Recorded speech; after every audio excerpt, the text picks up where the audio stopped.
नमस्ते बच्चों। स्वागत है आपका नेक्स्ट जेन उड़ान पर। आज के इस वीडियो में हम क्लास 8 मैथ के अध्याय 5 वर्ग और वर्गमूल स्क्वायर एंड स्क्वायर रूट्स के सभी कॉन्सेप्ट और प्रश्नावली एक्सरसाइज यानी 5.1 के सभी प्रश्नों को हम बहुत ही आसान और रोचक तरीके से समझेंगे। तो अपनी कॉपी और पेन निकाल लीजिए और अंत तक बने रहिए।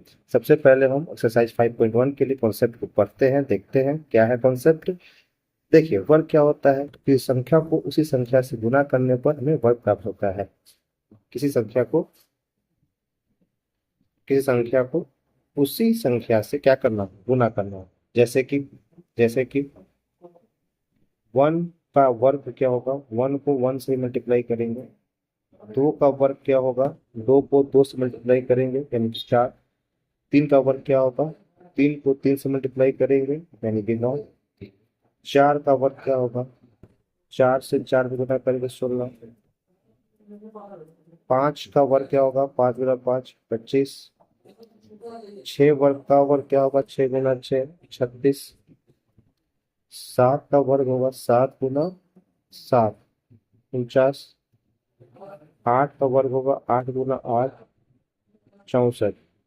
9 का वर्ग होगा 9 गुना 9 81। और 10 का वर्ग होगा 10 गुना 10 100। यानी कि किसी भी संख्या का वर्ग निकालना है तो उसी संख्या से हमें गुना करना होगा। अब देखिए, नेक्स्ट कॉन्सेप्ट है इकाई अंक का नियम। क्या है? किसी संख्या के वर्ग का इकाई अंक केवल उस संख्या के इकाई अंक के वर्ग पर निर्भर करता है। जैसे कि अगर हम मान लीजिए 11 का स्क्वायर करें यानी 11 का वर्ग करें तो 11 का वर्ग क्या होता है? 121। अब इसका जो इकाई अंक है वो क्या है? 1 है। ये क्या है इसका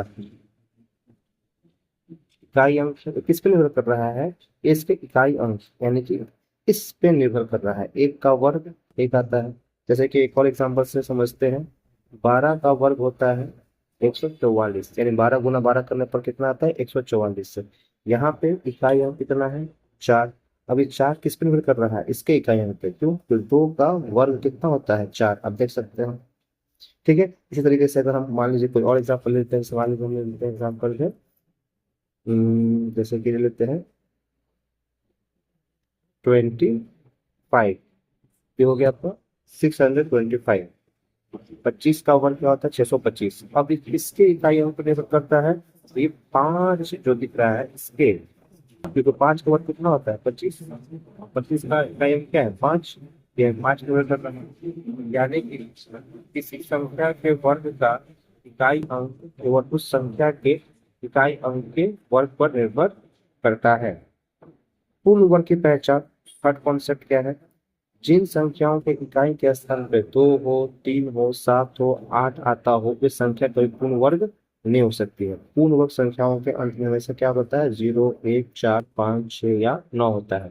चलिए इसको अगले स्लाइड में और अच्छे समझते हैं। देखिए, पूर्ण वर्ग संख्या की पहचान। 2 होगा, 3 होगा, 7 होगा, 8 होगा, तो कभी पूर्ण वर्ग नहीं होगा। जैसे कि देखिए 12 जो है किसी भी संख्या का वर्ग नहीं होता है, ये पूर्ण वर्ग नहीं है। 53 किसी संख्या का पूर्ण वर्ग नहीं होता है। 27 नहीं होता है।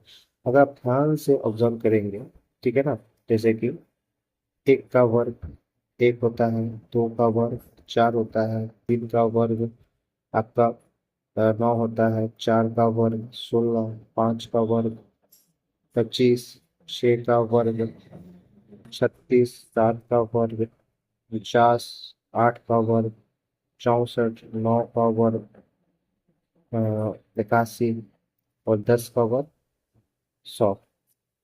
11 का वर्ग 121, 12 का वर्ग 144, 13 का वर्ग कितना हो जाएगा? 170, 14 का वर्ग 196, 15 का वर्ग 225, 16 का वर्ग 256, 17 का वर्ग 289, 18 का वर्ग 324 और 19 का वर्ग 361 और 20 का वर्ग 400। तो यहाँ पे ऑब्जर्व करने वाली बात है कि किसी भी संख्या का अगर आप वर्ग कर रहे हैं तो या तो 1 आ रहा है, देखिए यहाँ पे 1 आ रहा है, 4 आ रहा है, 4 आ रहा है, 9 आ रहा है, 9 आ रहा है, देख रहे हैं ना इकाई सेम सेम आ रहा है। 6 5 6, यहाँ भी 9, यहाँ भी 9, यहाँ 4, यहाँ 4, यहाँ 1, यहाँ 1, यहाँ 0, यहाँ 0, है ना। या ऐसे भी देख सकते हैं कि यहाँ 1 है तो यहाँ भी 1 है, 4 है, 9 है ना, 6 है और 5 है। यहाँ भी देख लीजिए 1, 4, 9, ठीक है, और ये देखिए 6, और देखिए लास्ट में 5। यानी क्या आ रहा है, किसी भी संख्या को वर्क करने पर इकाई यानी क्या आ रहा है, 1, 4, 5, 6, 9 और 0। और क्या नहीं आ रहा है, 2, 3, 7, 8। ये कभी भी किसी संख्या को वर्क करने पर उसका इकाई अंक नहीं होते हैं। इसी कॉन्सेप्ट को ध्यान रखना है कि जिन संख्याओं के इकाई के स्थान पर ये नंबर आ जाए 2, 3, 7 या 8, ये संख्या कोई पूर्ण वर्ग होंगे ही नहीं। पूर्ण वर्ग सोच रहे हैं ना, जैसे कि 2 का वर्ग क्या है, 4। 4 क्या है, पूर्ण वर्ग संख्या है, ठीक है ना। पूर्ण वर्ग संख्या का में हमेशा क्या रह सकता, क्या होगा, 0, 1, 4, 5, 6 और 9, यही संख्या है। ठीक है, तो हमने 5.1 के लिए कॉन्सेप्ट को कंप्लीट कर लिया है। अब हम 5.1 के एक्सरसाइज को करते हैं। चलिए, सबसे पहला क्वेश्चन, निम्नलिखित संख्याओं के वर्गों के इकाई के अंक क्या होते हैं। तो हमने हमको पता है कि इकाई का अंक का नियम क्या है, किसी संख्या के वर्ग का इकाई अंक तो उस संख्या के इकाई अंक के वर्ग पर निर्भर करता है, ठीक है ना। यानी कि अगर हमको 81 का इकाई अंक निकालना है,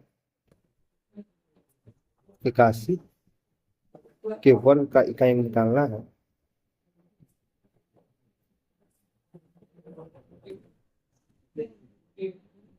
तो उसके लिए इसके इकाई अंक यानी 1 का हमको क्या करना पड़ेगा, स्क्वायर निकालना पड़ेगा, ठीक है ना।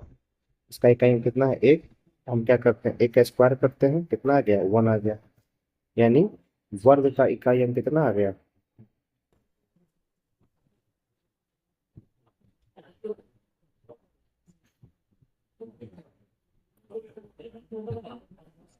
तो 1 आ गया। अगर हम बात करें 272 की, तो इसका जो इकाई अंक है वो 2 है, और 2 का वर्ग कितना होता है, 4, ठीक है। यानी कि वर्ग का इकाई अंक कितना होगा, 4 होगा। नेक्स्ट क्वेश्चन है 799, कितना है इसका इकाई अंक, इसका इकाई अंक है 9। 9 का वर्ग करेंगे तो कितना आ जाएगा, 81। यानी कि 81 का इकाई अंक क्या है, 1। यानी जो वर्ग है 799 का, उसका इकाई अंक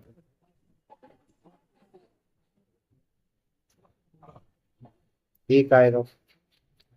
चलिए next question, question number 4। Question 1 है, क्वेश्चन 2 है, क्वेश्चन 3 है।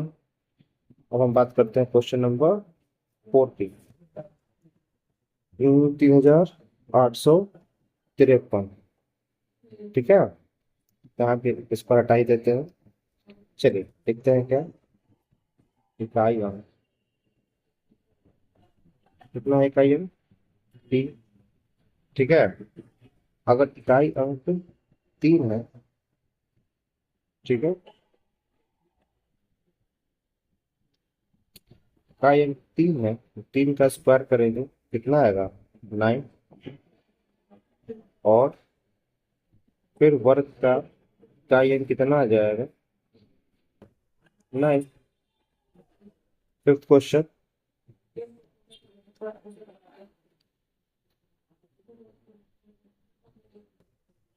1234, है ना।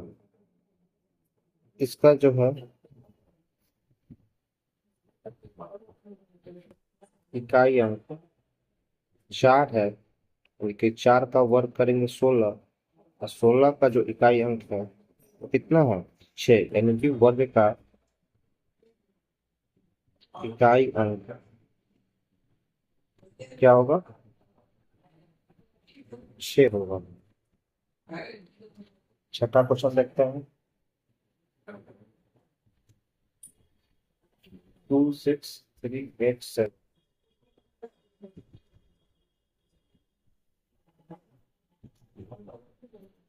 इकाई अंक 7 है, 7 का वर्ग कितना होता है? 49। और 49 का इकाई 9 है, यानी वर्ग का इकाई अंक कितना हो गया? 9।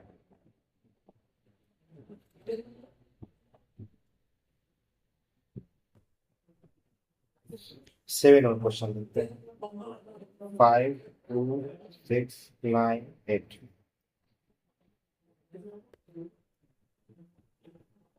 इकाई अंक 8 है।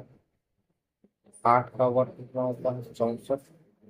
यानी वर्ग का इकाई अंक 4 हो गया।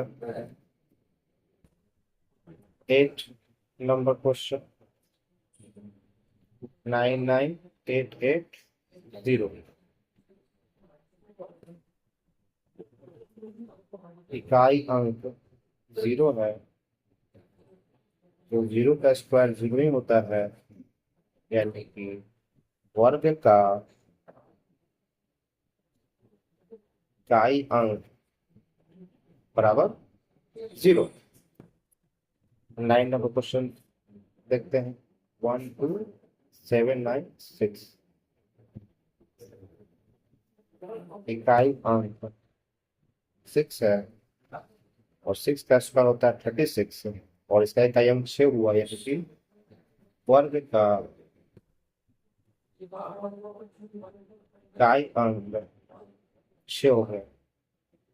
और आखिरी सवाल, सवाल संख्या 1 का 555555।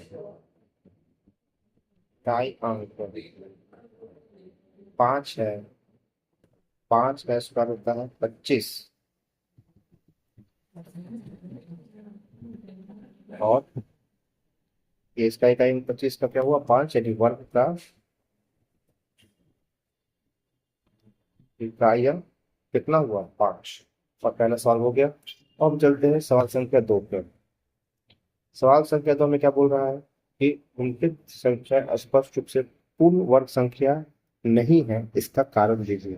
देखिए, हमने पहले ही बताया है कि जिनके इकाई स्थान पे 2 3 7 8, ठीक है ना, ये संख्या आ जाए या विषम संख्या में शून्य हो जाए, तो वो भी संख्या क्या होगी? पूर्ण वर्ग नहीं होगी। हम कॉन्सेप्ट लिख देते हैं।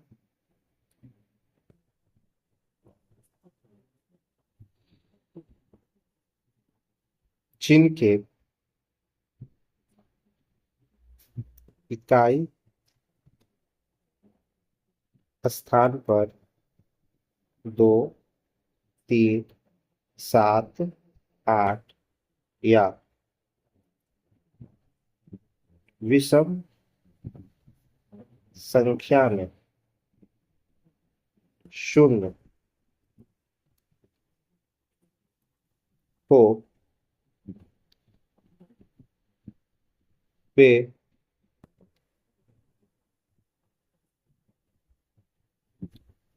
पूर्ण वर्ग नहीं होती। अब जैसे फर्स्ट क्वेश्चन है 1057, है ना, 1057, ठीक है ना। अभी संख्या पूर्ण वर्ग नहीं है, यानी किसी भी संख्या का वर्ग नहीं है संख्या, ये साबित कैसे करेंगे? कारण क्या देंगे? तो हम बोलेंगे कि इकाई के अंक पे 7 है, और इकाई का अंक पे 7 है, इसलिए कभी किसी संख्या का पूर्ण वर्ग नहीं हो सकती है। हम लिख देंगे, ऊपर लिख देंगे यहाँ पे साफ साफ, क्योंकि इसका इकाई अंक 7 है ना, इसलिए पूर्ण वर्ग नहीं है।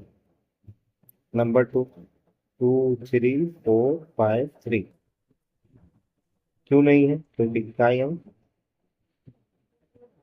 3 है।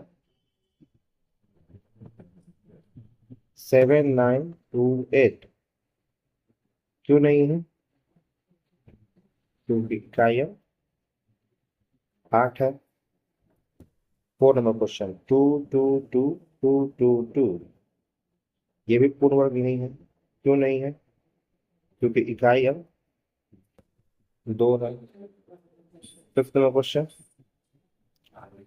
89722, ये भी आपका पूर्ण वर्ग नहीं है क्योंकि इकाई अंक यहाँ भी तो है। 6 नंबर,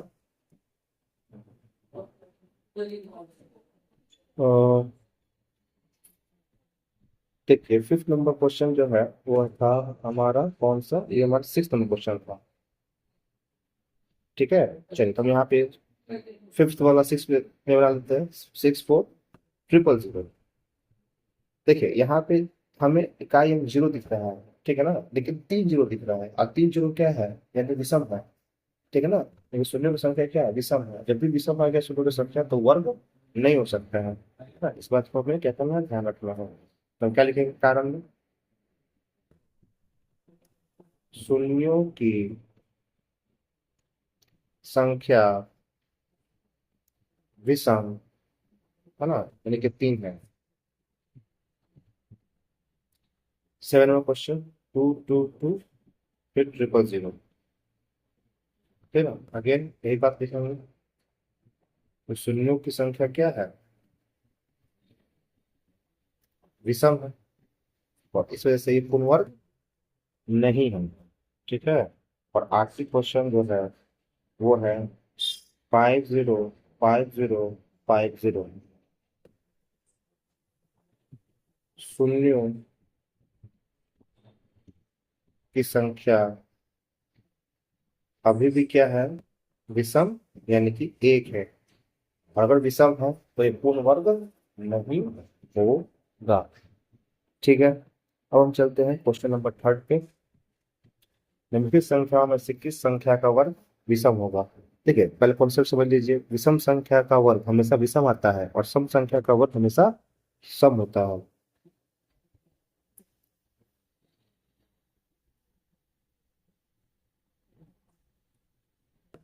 विषम संख्या का वर्ग हमेशा विषम और सम संख्या का वर्ग क्या होता है, सम होता है, ऑलवेज। ठीक है, तो फर्स्ट क्वेश्चन देखिए यहाँ पे क्या है, 431, यह विषम संख्या है ना, लास्ट में 1 है तो ये विषम संख्या है। ठीक ना, क्या होता है, सम होने के लिए लास्ट में क्या होना चाहिए, इकाई अंक 0, है ना, 0, क्या होना चाहिए अपने, हमारे पास 0 होना चाहिए, 2 होना चाहिए, 4 होना चाहिए, 6 8 है, सम है। अगर इसके अलावा कोई नंबर हो जैसे 3 1 3, है ना, 5 7 9, तो क्या बोलेंगे उसको, विषम बोलेंगे। तो आप देख सकते हैं यहाँ पे क्या है, लास्ट में 1 है, यानी कि यह एक विषम संख्या है। और अगर विषम संख्या है तो उसका वर्ग क्या होगा, विषम ही होगा।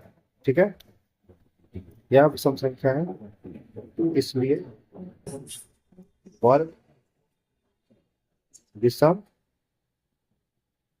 होगा। 2826, यह सम संख्या है तो वर्ग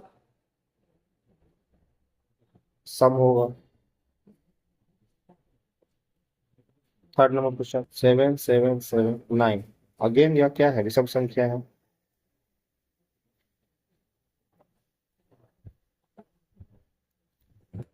तो इसका वर्ग भी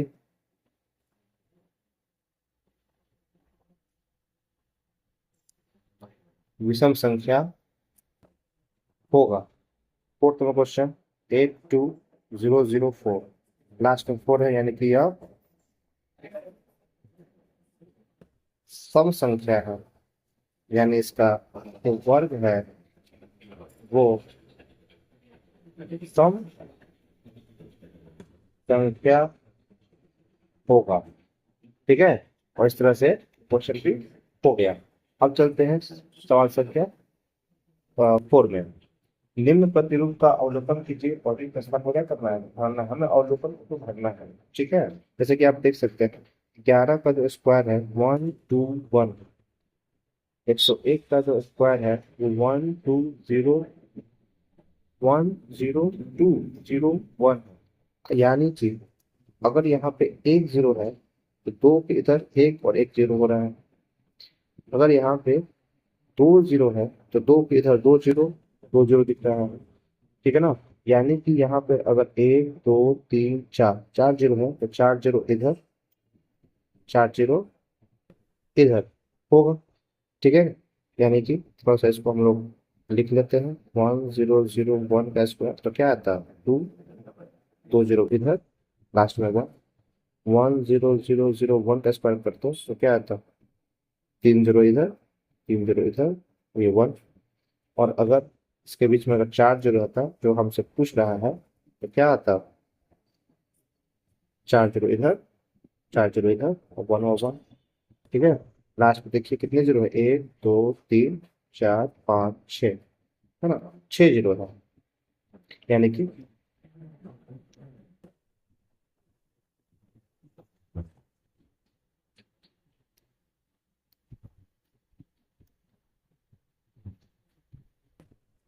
यानी कि दो इधर, दो बीच में और छः जीरो इधर, छः जीरो इधर, लास्ट में वन और वन। ठीक है। और इस तरह से हमने ये सवाल को भी क्या कर लिया, आसानी से बना लिया। चलिए क्वेश्चन नंबर 5 पे चलते हैं। निम्न प्रतिरूप का अवलोकन कीजिए और रिक्त स्थान को क्या करना है, भरना है। ठीक है। हम इसको अच्छी भी भर लेंगे। देखिए 11 का स्क्वायर फिर से हमें दिया गया है, कितना, 121। 101 का स्क्वायर कितना दिया हुआ है, 10201 का स्क्वायर कितना दिया हुआ है, 102030201। ठीक है। तो यानी कि देखिए यहाँ पे इसको आप ऐसे समझ सकते हैं कि यहाँ वन है, टू है और थ्री है। तीन है ना, यहाँ पे देखिए कहाँ से स्टार्ट हो रहा है, तीन से स्टार्ट हो रहा है, फिर जीरो, फिर टू, फिर वन पे गया, यानी कि 101 का स्क्वायर अगर होता, पाँच चार होता है, चार से फिर जीरो, फिर तीन जाता है, फिर जीरो, फिर टू जाता है, फिर जीरो, फिर वन आता है, इधर zero, three, zero, two, zero, one, यही होता है। ठीक है ना। और यही हमसे पूछ भी रहा है, एक दो तीन चार, देख सकते हैं यहाँ पे 1 2 3 4, चार बार वन आया है। यहाँ पे 1 2 3 बार वन आया है, तो कहाँ से स्टार्ट हुआ ये, थ्री से स्टार्ट हुआ है ना। और फिर एक उसके बाद दो तरफ जीरो है, फिर घट रहा है, फिर घट के वन आ रहा है। ठीक है ना। अगर आप यहाँ समझेंगे तो लास्ट में क्या है, बीच में क्या है, फाइव है। ठीक है। यानी कि इसका मतलब ये है, अगर ये फाइव है, जीरो जीरो, फिर फोर, फोर, फिर जीरो, फिर जीरो, फिर थ्री, थ्री, फिर जीरो, फिर जीरो, फिर टू, टू, फिर जीरो, फिर जीरो, फिर लास्ट में वन है। किस संख्या का वन है, तो पांच बीच में रहने का मतलब है कि पांच वन लिखने हैं, 1 2 3 4 5, और सबके बीच में क्या बैठा देते हैं, जीरो। ठीक है ना। अभी हमारा क्या हो गया, आंसर हो गया। ठीक है ना। यानी कि एक दो तीन चार पाँच, ठीक है ना, एक है और उसके बीच में क्या है, जीरो है। ठीक। क्वेश्चन नंबर 5 भी हो गया। और अब चलते हैं 6 पे, सवाल संख्या 6 पे। देखिए इसमें हमें तो पैटर्न पकड़ना होता है। ठीक है ना। क्या पकड़ना है, पैटर्न। पैटर्न क्या है, जो तीसरी संख्या है, ठीक है ना, वो बराबर है किसकी, पहली संख्या गुनी दूसरी। ठीक है। और ठीक है ना, पहली संख्या गुना दूसरी। और आप ऐसे समझ लो, यहाँ पे पहले ये तीसरी संख्या है, देखिए पहली संख्या दूसरे में से गुना कीजिए, कितना आ जाएगा, दो। ठीक है। एक गुना दो, दो, और फिर इसका क्या करेंगे, स्क्वायर। ठीक है ना। दो का स्क्वायर, जैसे कि देखिए दो गुना तीन कितना आता है, छः। चार गुना, सॉरी, तीन गुना चार कितना आता है, 12। यानी कि हमें तीसरी संख्या कैसे लानी है, पहली संख्या गुना दूसरी संख्या कर दो। आप देख सकते हैं कि एक का स्क्वायर प्लस 2 का स्क्वायर है। इन पहली संख्या 1 है, दूसरी संख्या 2 है, दोनों में गुना करेंगे तो कितना आएगा? 2 आएगा। तीसरी संख्या आ गया ना, पहली संख्या और दूसरी संख्या से गुना करने पर, है ना। पहली संख्या और दूसरी संख्या को गुना किए तो आ गया। जैसे कि आगे हम चलते हैं, 2 का स्क्वायर प्लस 3 का स्क्वायर है, तो पहली संख्या 2, दूसरी संख्या 3, गुना करेंगे तो 6। अब देख सकते हैं यहाँ पे 6 आया है। ठीक है। तीसरी संख्या का देखें तो 3 का स्क्वायर, 4 का स्क्वायर, तो कितना आएगा? 36। 12 का स्क्वायर, फिर 4 का स्क्वायर, 5 का स्क्वायर, तो 4 पच्चीस 20, इसका स्क्वायर, 5 का स्क्वायर। ठीक है ना। और यहाँ पे खाली स्थान दिया है, लेकिन यहाँ दिया हुआ है 30, यानी कि पक्का ये क्या होगा? 6 का स्क्वायर होगा, 6 पच्चीस 30 होगा। और अगला क्या है? 6 का स्क्वायर, 7 का स्क्वायर, तो 7 छः कितना हो जाएगा? ये 42 का स्क्वायर। अब सब देखो इक्वल का इधर का हम लोग नहीं लिख रहे हैं, तो इक्वल इधर का लिखने का क्या होगा? चौथी संख्या जो होगा उसको हम तीसरी संख्या से क्या कर देंगे? एक जोड़ देंगे, यानी कि और कौन से आगे क्या लिखेंगे?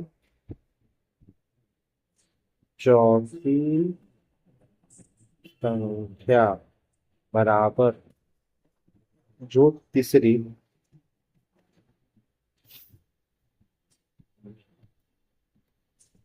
संख्या रही है उसमें से एक जोड़ना। ये है पहली संख्या, ये है दूसरी संख्या, ये है तीसरी संख्या और ये है चौथी संख्या। ठीक है। तो तीसरी संख्या में क्या जोड़ना? एक जोड़ना, पे क्या आएगा? चौथी संख्या आएगा। अब 2 में एक जोड़ोगे तो 3 नहीं आएगा, 6 में एक जोड़ोगे तो 7 नहीं आएगा, 12 में एक जोड़िए 13 आएगा। और यहाँ पे हमारा क्या आया था? 20। 20 में क्या जोड़ेंगे? 21। 30 में क्या जोड़ेंगे? एक 31 आ जाएगा। और यहाँ 42 आया था, तो एक जोड़ेंगे तो कितना आ जाएगा? 43। तो हम अच्छे से भर लेते हैं। 2 में एक जोड़ेंगे तो 3 का स्क्वायर, 6 में एक जोड़ेंगे तो 7 का स्क्वायर, 12 में एक जोड़ेंगे तो 13 का स्क्वायर, 20 में एक जोड़ेंगे तो 21 का स्क्वायर, 30 में एक जोड़ेंगे तो 31 का स्क्वायर और 42 में एक जोड़ेंगे तो 43 का स्क्वायर। इस तरह से हमने इसको भी पूरा कर लिया। अब चलते हैं सवाल संख्या 7 पे। योग संख्या के बिना हमें क्या करना है? उसका योगफल ज्ञात करना है। ठीक है ना। तो इसका कॉन्सेप्ट लिख लेते हैं। कॉन्सेप्ट ये है, प्रथम एन विषम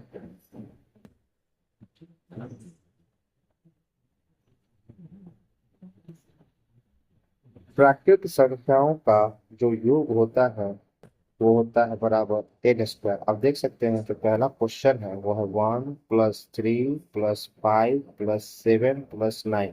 सारे के सारे विषम संख्या है और सारे एक से स्टार्ट है, यानी प्रथम इन विषम संख्या की प्राकृतिक संख्या का योग का फॉर्मूला लगेगा। अब ये एन कितना है यहाँ पे? तो अगर आप एन बराबर देखेंगे तो एक, 1 2 3 4 5।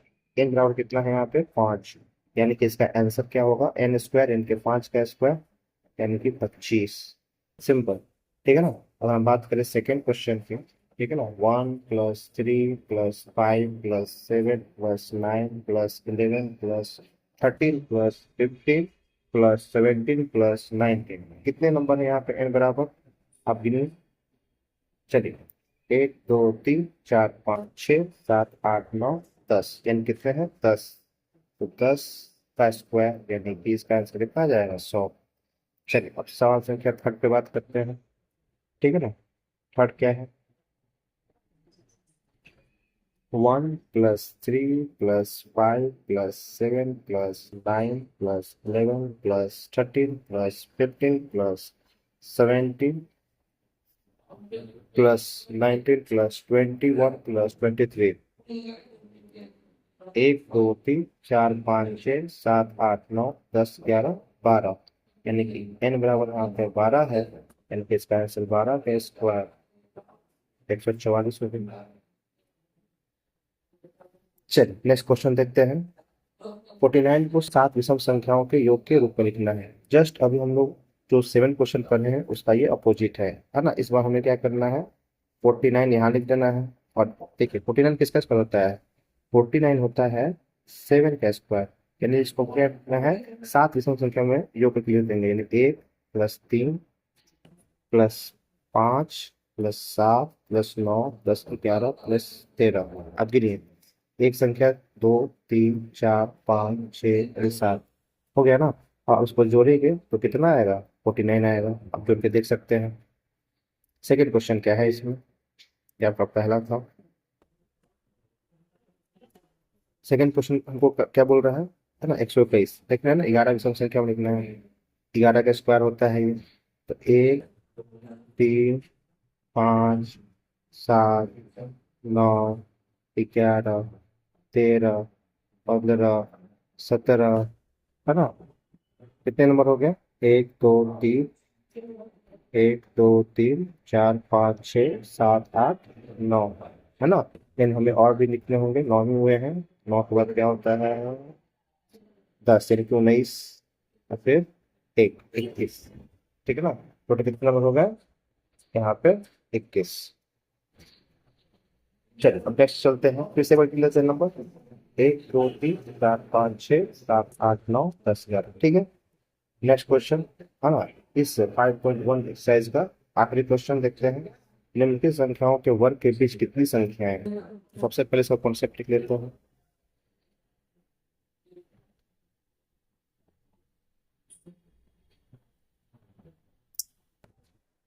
एन स्क्वायर और n+1 का होल स्क्वायर के बीच गैर वर्ग संख्याएं का फॉर्मूला होता है 2n। आप देख सकते हैं पहला क्वेश्चन क्या है, 12, यानी ये n स्क्वायर हुआ, और 13 यानी n+1 का ये होल स्क्वायर हुआ। इनके बीच कितनी संख्याएं हैं, तो इसका सिंपल सा है ना, 12 स्क्वायर और 13 स्क्वायर के बीच गैर वर्ग संख्याएं, फॉर्मूला क्या है, 2n। 2 और n यहाँ पे क्या है, देखिए n है 12, जो छोटी संख्या होगी उसी को n लेंगे, ठीक है। तो आंसर कितना आ जाएगा, 24। सौ संख्या 2 25 और 26, तो क्या लिखेंगे, 25 और 26 के वर्ग के बीच गैर वर्ग संख्याएं, क्या हो जाएगा, 2 गुना n क्या है यहाँ पे, 25 हो जाएगा ये 25, 25 दूनी का 50। और थर्ड क्वेश्चन क्या है,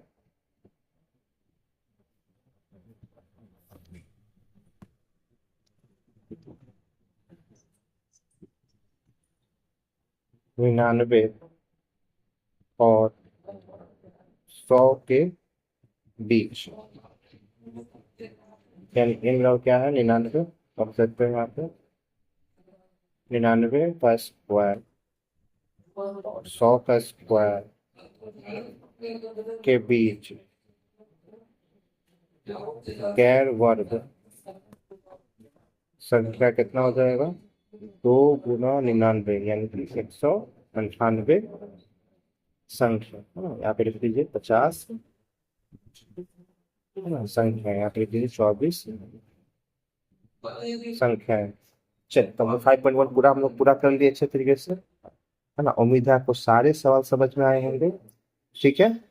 और आगे हम लोग इसका 5.2 भी सवाल सॉल्व करके डालेंगे इसमें वीडियो, ठीक है ना। आपको इस वीडियो को आपको पसंद आया है तो अच्छे से इसको लाइक कीजिए, सब्सक्राइब कीजिए, शेयर कीजिए। धन्यवाद।